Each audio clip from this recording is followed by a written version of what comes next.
I feel like it's just going to be Pulisic. I feel like a lot has to go through him, whether it's him scoring or not, in order for the attacks to be successful. I think he's just such a driver, a bit of a role model.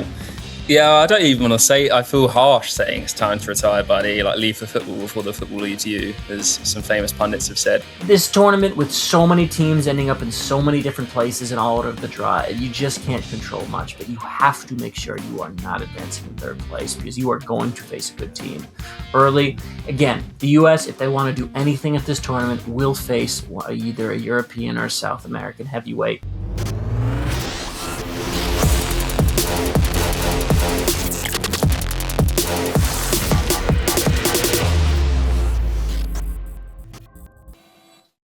Hello, and welcome back to the All Out Soccer Podcast. Myself, Jeremy Goldstein, and my co-host, Joseph McBride. We're two football fans talking about soccer. We focus on a fusion of the MLS, the U.S. men's and women's soccer teams, and the build-up to the 2026 FIFA World Cup. Joe, it's around the corner. How are we doing? I'm good. It feels surreal that it's literally next week. As soon as the Gabriel put his penalty into the Budapest skyline and the Champions League was over, it's like it's international time now. So yeah, crazy. I hear that penalty is still rising. Yeah, it's made its way over a few continents, I think. Not a great end to the season for them, but obviously it was a good one. But yeah, you can't put your defender up fifth taker on penalty with Madueke in behind in the England squad. We could talk about this all day. Obviously, the UEFA Champions League final on Saturday came against the backdrop of all of these international friendlies going on.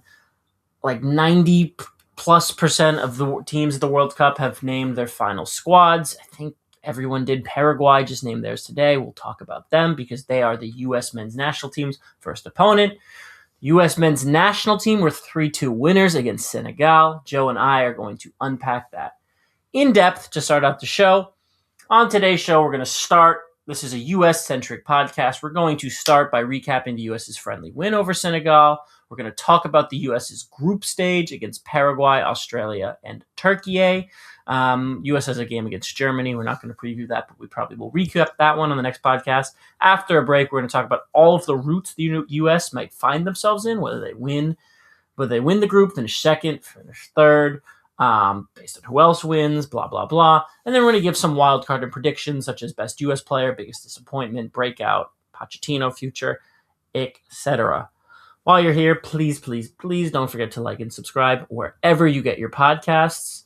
And that's about it. It's Monday, June 1st at 3:46 p.m.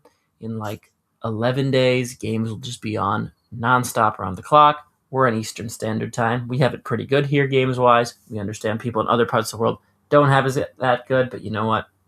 C'est la vie.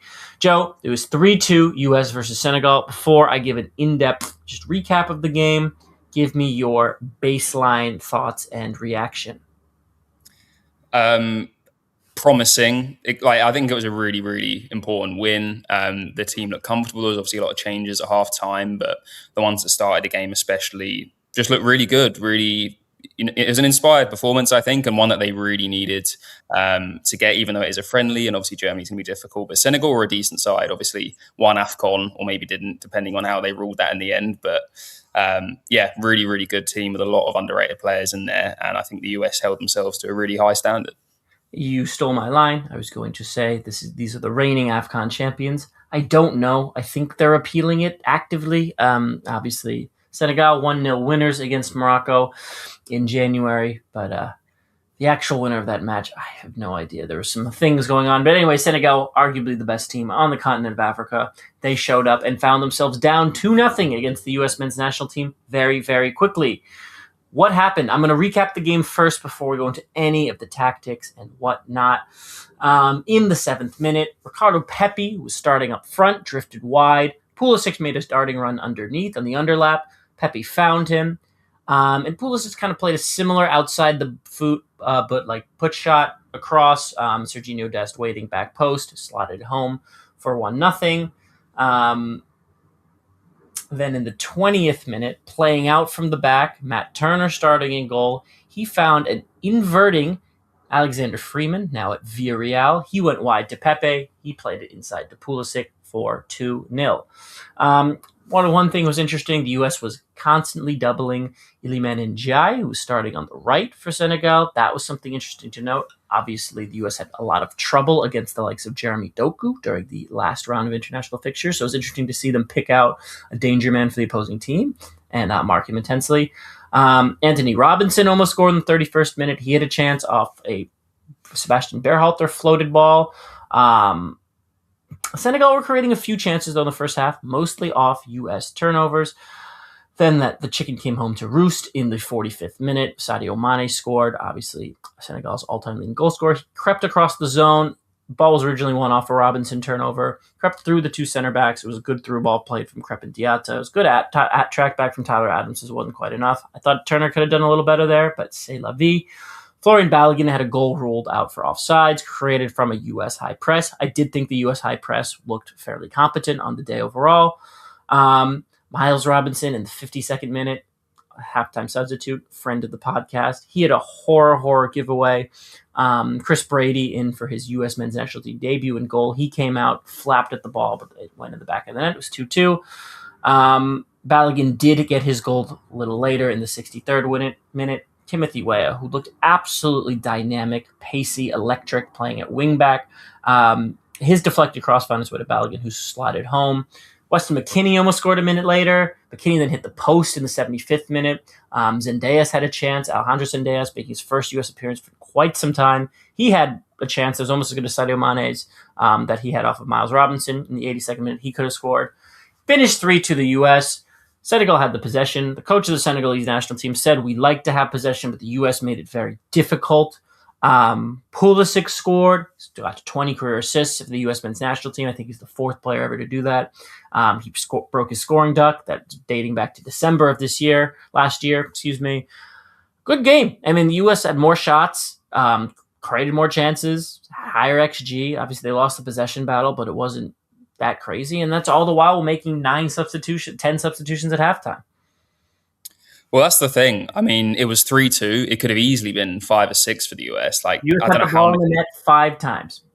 Exactly. I don't know how McKennie didn't score, but it was really positive. And as much as it did kind of fall away, like I think the start of the second half was that Senegal got back into it, but they made all of those changes. Obviously, the defensive error didn't help, but that's not going to be happening in the World Cup. Like, I think if they'd have kept that same team out there, they would have maybe extended the lead by even more of a margin. But I thought it looked really good, and I was so happy for Pulisic. Like, we've given him a bit of stick, and obviously the whole world's been talking about the drought that he's been on. He's the face of the team, of course. And just seeing that elation in his face when he scored. And I think it was so important to get that goal in these two friendlies and not head into that tournament with that kind of weight over his shoulders. Yeah, I think he needed to do it. And he looked sprightly. And that was what I was most concerned about. He gave some comments post-game, Christian Pulisic. He said, quote, "I've actually played really well in recent months, but all everyone seems to care about is goals. Hopefully we can stop talking about it. We've got big games ahead, and I've got to be ready." So I asked Joe before this to give us his 3 players of the match. I assume Mr. Christian Pulisic is going to be amongst those names. Yeah, even just setting the tone. Obviously, he scored and assisted within, the first half of the first half, and getting that margin and setting that tone was just massive. And if you can do that in a World Cup game and your nation's up by 2 and you can kind of put players behind the ball and hold on to that could be massive. But he didn't look like someone that has found trouble scoring. And I understand what he says, and obviously that's what everyone talks about. It's kind of a double-edged sword, because attacking players speak a lot more now about goals and assists than they're ever used to. So it kind of then gets put back on them when it's evaluating a performance. Before, you could be a number 9 and have an awful 89 minutes, but if you score right at the end, everyone thinks you're a hero. So, but he was definitely one of them. I thought he looked amazing, both on the receiving end of the ball and also setting up chances. The second player for me, this is a bit of a boring one. I'm just choosing goal scorers, but they did look the best to me. I was so impressed with Ricardo Pepi. I honestly think this is a guy that's got such a high ceiling, and his link up specifically with Pulisic looked really promising, and I was really excited by that, especially. Pepe had the ball, he kind of shielded it and managed to get a really nice pass off to Pulisic on the left wing, who then obviously put it across to Dest. It just looked really good. And speaking of Dest, he was the third for me. I don't know if you saw in that goal, he was just a bulldozer from nowhere, making that run through the middle. Whether it's he knew Pepe would hold on to the ball, obviously their teammates at PSV, and he's got that shared chemistry there. But he was in the right place at the right time for someone that was playing a wing back or even overlapping at wing sometimes. To find himself basically as the number 9 bulldozing through the box and getting there ahead of the defence, I thought was great and showed great spirit from him. And it's also nice to see his hamstrings and his legs not giving out when he sprints. But I thought they all looked really good. It was the best I've seen Dest play for a long time in the US shirt, I think. But there was a lot of good players. I thought Freeman looked decent. Adams obviously good. Behalter had an all right game as well. And we've gone from all this negativity and are they good enough? Are they this? To, they put in a strong kind of passionate performance in that lovely new shirt as well. So yeah, expectation and vibes are high.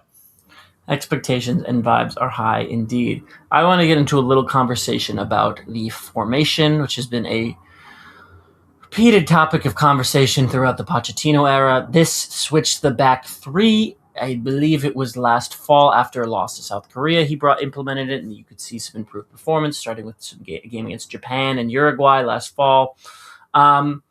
It's hard to tell if today was a 3-4-2-1 or a 3-5-2. Gio Reyna was definitely sitting much deeper than Pepe, and Gio Reyna, by the way, started for the U.S. men's national team, who started. It's hard to tell if he was kind of in that front three or in the midfield three. Pulisic and Pepe were definitely up front, though both of their positions, if you look at a heat map, were on the left side of the U.S. men's national team attack. I'm going to say 3-4-2-1, but it's kind of hard to tell. What I thought was interesting is Sebastian Berhalter, who started, again, set-piece specials, stayed on for the second half, and he was in the team with Christian Roldan, much maligned. Tim Weah came on for him. Tim Weah also came on the second half, and Weston McKennie came on the second half, as did Tillman and Balogun. So it was some hodgepodge front players. Obviously, Maxi Arfston came in at wingback. Arfston at wingback, Berhalter and Roldan in midfield, McKennie ahead of them, Weah at wingback, Balogun up and Tillman up front. Much fluidity going on. But it's hard to say if Gio Reyna's position. I thought he was a little bit of a passenger considering such a big role he was given in this game. If he was in that midfield three or kind of as an inside forward. But whoever it is, it's very clear that the U.S. is going to have Pulisic on the left, a striker up the front, and that right wing / right mid position, whether you want to call it an 8 or a 10 or a wide player, it's probably going to be Weston McKennie. Though I did think Malik Tillman looked good when he came on the second half. Could be someone like Brendan Aronson when he comes back.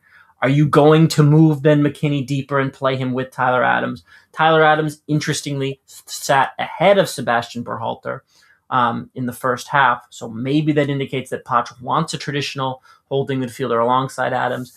That is the main question that still needs to be answered for me, is that midfield forward balance. But I still think the players look great. I think Tim Weah has to get a lot of playing time. That was a big takeaway for me. I want to see how Brendan Aronson also looks integrated in this team. And again, we're going to have Chris Richards back and the defense will look better. Joe's, I know you're getting into some of the defensive errors after this.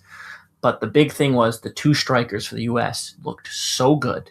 And that's it. And I'm sorry, Haji Wright. I think he's just number 3 at this point. I would be surprised if he gets playing time outside of an injury or desperation. But Balogun and Pepe, these are mid-table Premier League level strikers. And you know what? That's pretty damn good. To take it down, just to temper my expectation on that.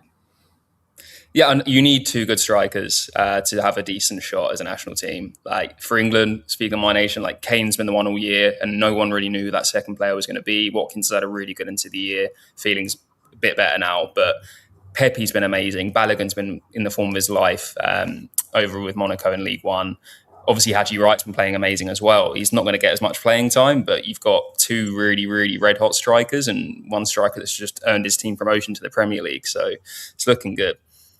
Yep. Yeah, it's looking real good. All right, let's turn it down a notch, Joe. Let's pour some cold water on things. What were some negative things to take away from this match? Not everything was perfect. If we had to nitpick. Yeah, I mean, obviously they made a load of changes. They want to get people, motion in their legs and get everyone out on the field before the World Cup. I get that. I did think we've been saying about it a lot, the defense and the midfield and that kind of spine, that maybe the lack of depth is a little bit concerning.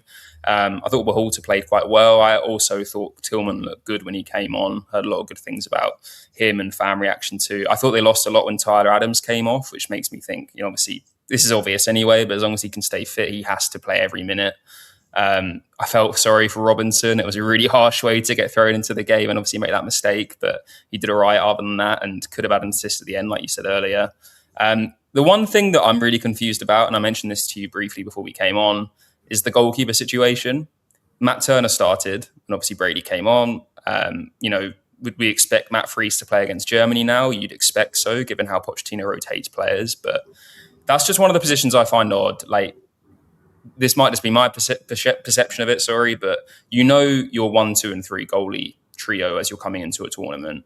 Yes, you need competition for places, but you kind of know who's the number one. And it kind of seems like Poch hasn't named one or given an indication. And I just feel like, obviously, you've got to fight for your place, but kind of having that uncertainty, I don't know, it just feels like a weird thing to take into a tournament. Obviously, Matt Turner's moved back to America to get back in the squad, and Fries is trying to hold him out playing for New York.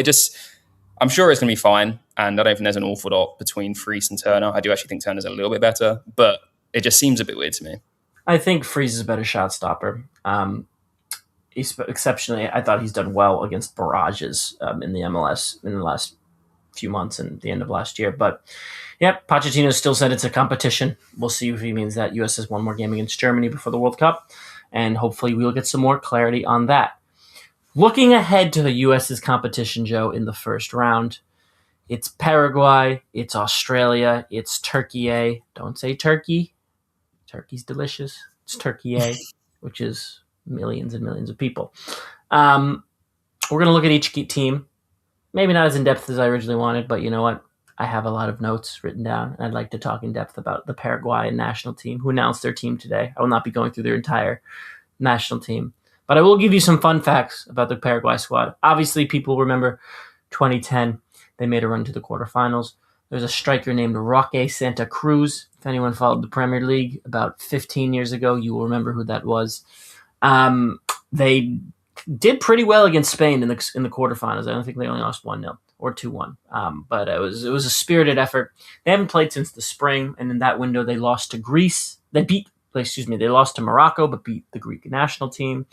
Their one World Cup tune-up now is they're going to face Nicaragua, which isn't the strongest opponent. They did lose 2-1, obviously, notably to the USA in the fall, where there was a bit of a kerfuffle in the second half of that one with Gio Reyna involved. They finished 6th in CONMEBOL qualifying, but that is a little deceptive. Their 28 points had them tied for 3rd.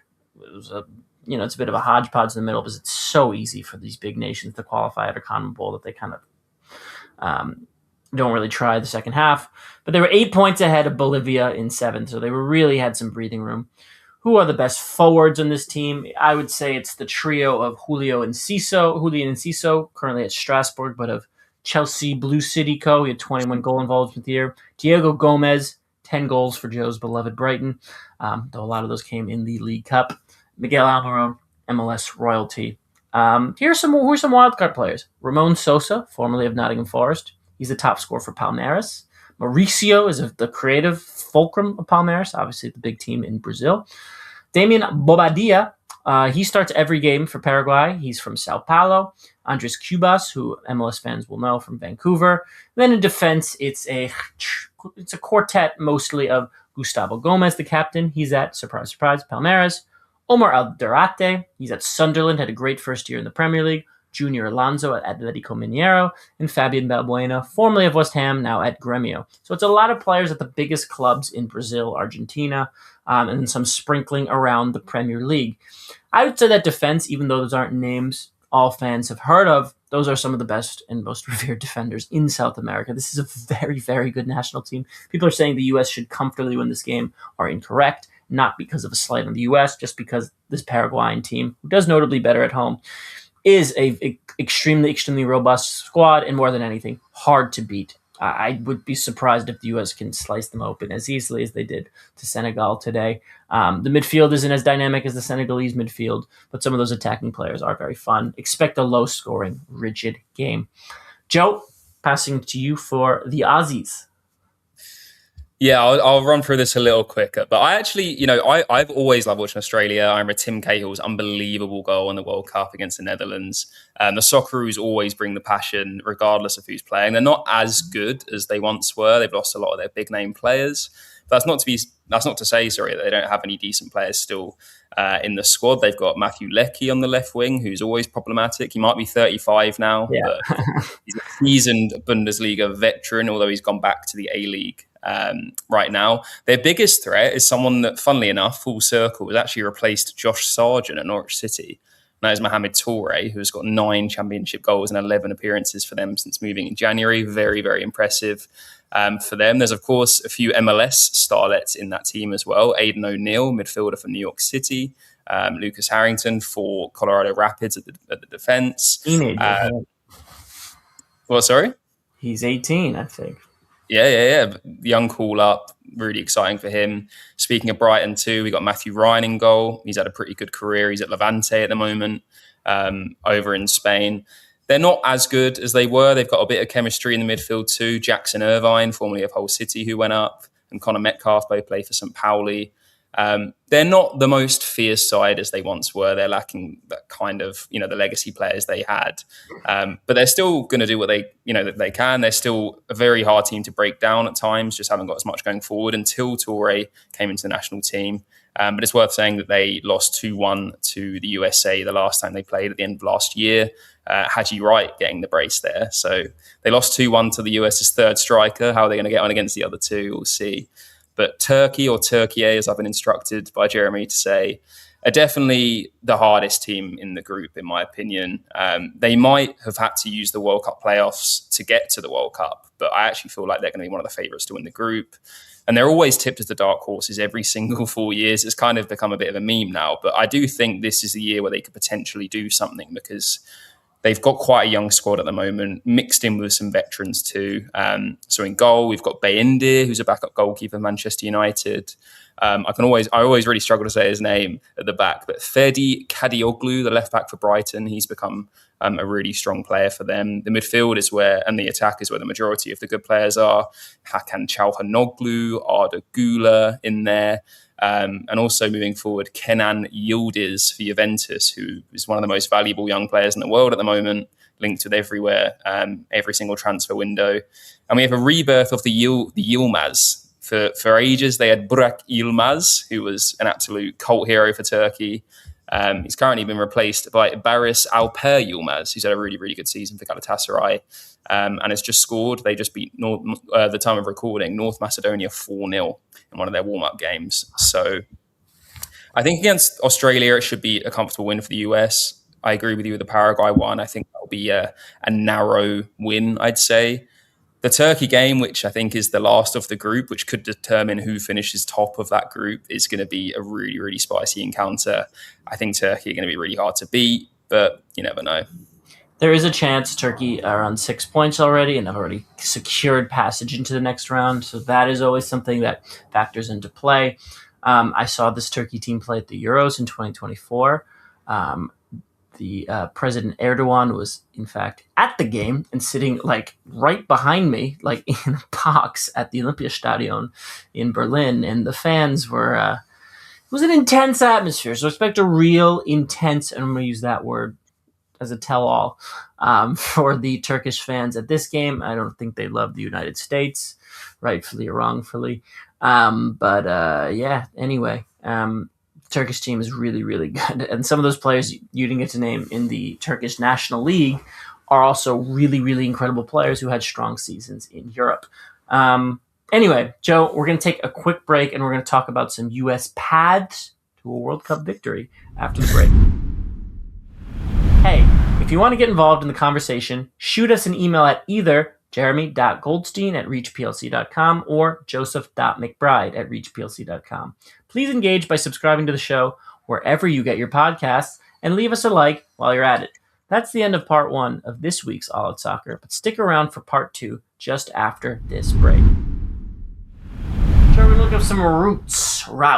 How do you pronounce it? Roots or routes? I say route, but I know that's obviously not how it's said over here. It's definitely route. So it's a mix. Do you say data or data? Data. That I've got a Southern English accent, which, yeah, yeah, it it's is good. what it is. But while the World Cup's on, I don't know, maybe I have to do it your way. Everyone wants to put every English accent into one box, but I understand it's multifaceted.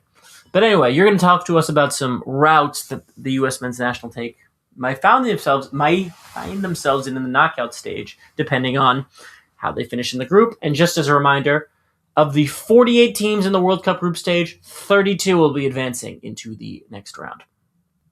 Yeah, it's mad. Yeah, the majority of the third place teams, will go through.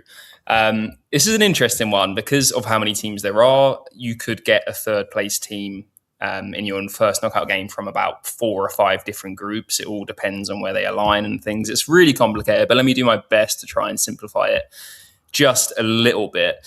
Let's go from the start. Let's say the US wins the group, which usually will draw you the easiest opponent next because if they win the Group D, they will face a third place finisher from either Group B, E, F, I, or J. I'm not going to go through all of the groups because that will take absolutely ages.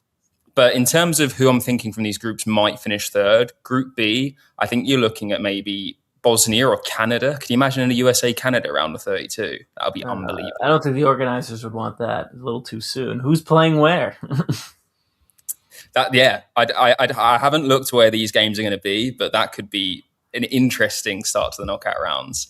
Let's say it's from Group E. It could be any one of Ecuador, Ivory Coast, or Curacao. Group F, you're looking likely more Japan, especially with the injuries they've had, maybe Tunisia, or even Sweden. That's quite a well-balanced group, that one with the Netherlands also. Group I, you're looking at maybe Senegal again. They've obviously beaten them already, so they'll be really confident about that one. And looking at Group J, you're probably looking at Austria or Algeria in that one. Let's say they finish second. They will take on the Group G runners-up. So it's a lot easier to understand now. That is a group of Belgium, Egypt, New Zealand, and Iran. So you'd probably say Egypt or Iran. You never know. Belgium could go into there. You think the US-Iran game will be conflict-free? Yeah, I'm sure the organisers also hope that one doesn't happen. So that may not sound that bad, first or second, not the end of the world. We can beat them. Obviously, the recent Belgian game didn't go well, but you'd expect them to win the group. The issue with that one is at that point in the round of 16, they could be facing Spain. And they'd also be put on the same side of the draw as Portugal and Colombia. So all these teams you really want to avoid at that round of 32 stage, especially if the quarters or even the semis, as Poch said, is the goal. You don't want to be doing that.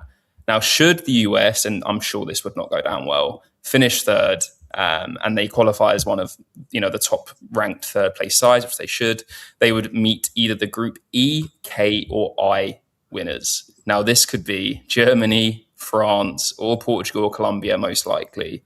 So as much as I want the US to do well on home soil, I'd imagine at that point that would be an instant round of 32 loss. But yeah, long story short, win the group and you're laughing. Come second, you should win that first knockout game, but you could face a massive heavyweight in that next round.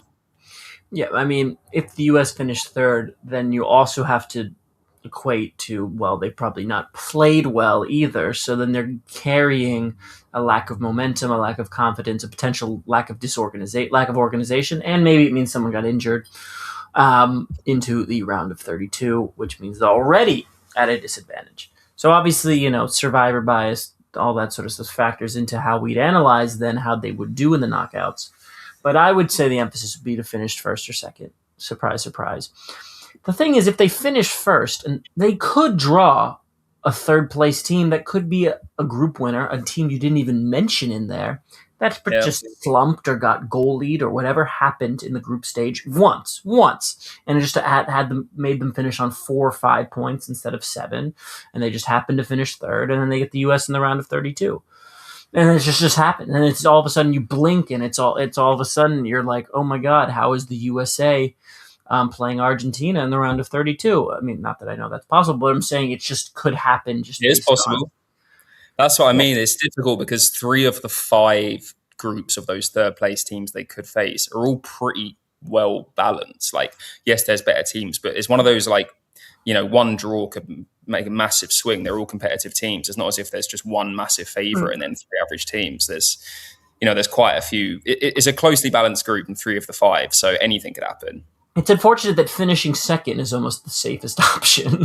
Yeah. But again, that opens up then the ramifications for the round of 16 and onwards. But winning does mean you avoid some of those better teams in the round of 16, as you're then more likely to face a runner-up afterwards and blah, blah, blah. So the U.S. wants to win their group, and they're just going to hope the gods look down on them and cast them with a favorable draw in the round of 32. Because again, this tournament with so many teams ending up in so many different places and all out of the draw, you just can't control much. But you have to make sure you are not advancing in third place because you are going to face a good team early. Again, the U.S., if they want to do anything at this tournament, will face either a European or a South American heavyweight. You just want to make sure it's not in the round of 32. You want to make sure you've already gotten a big knockout win under your belt. And then, whatever happens. You're not going to be favorites, but as long as you put up a good fight, I think that's all fans can really expect. I'm going to guess the U.S. finish in second in this group, just because this group is very tough. I think the U.S. are going to beat either Iran or Egypt in the round of 32, or New Zealand. If it's Spain, it's Spain. Maybe Lamine Yamal isn't back yet. Who knows? The U.S. will have quite literally 22% of the ball in that game. But a million different things could happen. Spain could finish second in their group, for example, and we're looking at a totally different draw. At this point, I still think the U.S. is going to go out in the round of 16. I hope it can be the quarterfinals, but that's where I stand as of this point in time. Yeah, I agree with second. I feel like every time it's the Euros or whether it's whatever, like everyone thinks Turkey are going to come out of nowhere and they don't. So I'm still under this impression that they're going to have a strong. I think it's also big that they play each other last. I think that's key as well. I think second. I think round of 16 around then as well. But at the same time, you just never know. Like I love knockout football. I love it when it's all on the line. It gets finished in that game, whether it's extra time, whether it's penalties, and anything can happen. Especially when you're the host and have that extra boost of the crowd. I don't see them reaching the quarters. Definitely not the semis. I'd say round of 16 is probably the betting favorite at the moment. And that's still hard to do. That means the U.S. did well in their group and won a knockout game against a nation probably of similar quality. But that will go down as a historic failure and blah, blah, blah. But a lot of things can happen. A lot of things can happen. We'll see. All right, Joe, we're going to look at something fun to end off with. Do a little just little wild cards, just picks of who we think is going to be stipulations, who we think is going to be the best superlatives, the best blank for the U.S. at this tournament. We're going to start off with the best player, Joe. I don't have like a Bill Simmons-esque nickname for this category, if that's a reference that lands for you. But I don't have. This is not like the Jason Tatum Award. But Joe, who's going to be the best player for the U.S. at the World Cup? I feel like it's just going to be Pulisic. I feel like a lot has to go through him, whether it's him scoring or not, in order for the attacks to be successful. I think he's just such a driver, a bit of a role model. It could be many others, don't get me wrong. I love Tyler Adams. I feel like this could be McKennie's tournament as well. But I just feel like even, let's say, Balogun gets 3 or 4 goals and finishes as their top scorer, I think Pulisic will still finish the tournament as their best, most influential player, whatever you want to say. Yep. I put Pulisic. I kind of want to put the combination of both strikers. I'd say, like, if you could put that into one person, that's who I think is going to be best. I think the U.S. is going to score goals. I mean, this is a very lazy take based on how they did yesterday, and they're going to encounter a Paraguay team. They're going to be very, very stubborn. But I think the striker partnership is going to be the best and biggest force for the U.S. Biggest disappointment, Joe. Biggest disappointment. Gio Reyna for me. I don't know where exactly he's going to play. Obviously, he looked like he was in the midfield. I don't think he should have gone. So don't get me wrong. I'd love for him to prove me wrong and, justify why he's there. And Pochettino looked like a genius for bringing him. But until I'm proven wrong, I don't see him being that much of an influence in that team. It's a big disappointment to me that he's on the team in the first place. And it's an even bigger disappointment that Poch thinks he's a freaking holding midfielder. So it's already a disappointment that he's playing. So I've already accepted that, and it's not going to be a disappointment. It's relative to expectations, but I do think it's a good shout. I went a little more rogue, and I put Anthony Robinson, who has not had a great season for Fulham, though he did take a penalty towards the end of the year. I don't know if you saw that. He missed a lot of time with injuries. I was just coming off the back of a 2024-25 season when he was arguably the best fullback, either wing in the Premier League. He almost got a 50 or 60 million pound move to Liverpool. Instead, the Reds went for a guy named Milos Kerkez, who's kind of the Darwin Nunez of left backs, one could say. Robinson did not look great, I don't think, in this friendly. Obviously, he got dispossessed a bunch. He could have scored, but you saw him, moonlighting in as a forward. He's going to be going up against a plethora of strong right wingers this tournament. I mean, I mentioned some of the names Paraguay have. Obviously, Goulart sometimes plays on the right. It's going to be a big, big task for Robinson, who I would not say is the best defensive player. We'll see. That's just the player I'm flagging. Next, I'm looking at breakout player. Obviously, this U.S. team is none of them are old, but they've already broken out. There's not really an 18, 19, 20-year-old on the scene who has an opportunity to pop, but I'll allow you to interpret best breakout player however you will. Yeah, it's a hard one because I think this player's already done a lot and has got global attention for it. But I think Pepe, this is the tournament that he really shows that he could be a big player. I think he's only 22. He's been linked with a summer move. He's been linked with all sorts of moves. Fulham, 30, 40 million getting chucked around. I could see him having a really, really good tournament, whether it's, the US does well, but he looks really good. And you could see an extra 10, 15 million added to that transfer fee in the summer. I like Pepe. One of the best goals per game ratio, 2-3 years in a row now in Europe.